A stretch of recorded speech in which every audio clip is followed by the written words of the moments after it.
Red Mountain Park, one of the coolest parks, I got to tell you. It is Red Rock Tuesday with the Freshwater Land Trust, and we got the all-star cast here once again. Carlee Sanford with a bunch of different parks. You might say Sloan Miles, volunteer coordinator here at Red Mountain Park, and Dr. David Hicks with the Jefferson County Department of Health.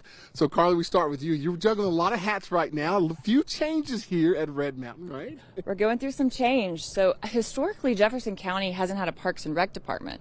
So, cities maintained their individual parks within the municipality. But when you have these large acreage green spaces like Red Mountain, Ruffner, and Turkey Creek, that just doesn't work because they're regional. They serve Homewood, Vestavia, Birmingham, Bessemer.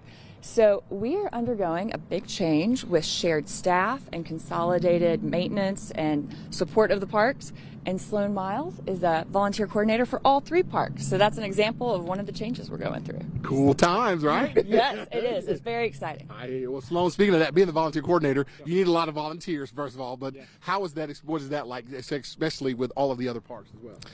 It's really good. I've only been working here for about a month, so everything's really fresh and new. But that need for volunteering is across the board for Red Mountain and all of the other constituencies that we have. But volunteering, it's fun because you get to see people come out and organizations do work that they're not otherwise used to.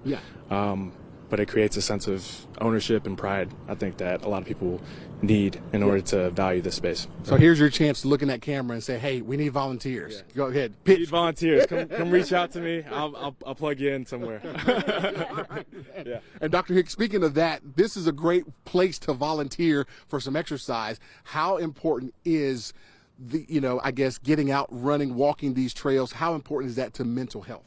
So, think about this. When you're out in a sense with a community, we're talking about volunteering, you get connected to other people, right? And that does so much for your mental health. And so you build teamwork skills, just social networking. Everyone needs a social network. And so when you're out on these trails, and especially in a sense with a community that really supportive, it really does so much for all of our mental health and wellness. And so that's an important aspect that everyone needs to know about. There you go. All right, guys. Well, hey, who knew that volunteering at Red Mountain Park could be good for your mental health, Sloan? That's good. That's your selling tool right there, man. All right, guys. And of course, as Carlee mentioned, change is happening. They're good, putting all the efforts together for a lot of different parks. So make sure you guys do it. And of course, the big Red Rock Trail system. You're going to see the ultimate plan, all the things that are in the works coming up in the next hour. So make sure you guys check that out. But for right now, go to freshwaterlandtrust.org. You can get connected with all of the Red Rock Trail system, including Red Mountain Park, and it's going to be some good times, right, guys? Come on out and visit Red Mountain Park. Visit all of the other Freshwater Land Trust and Red Rock Trail system areas. More coming up as Good Day continues.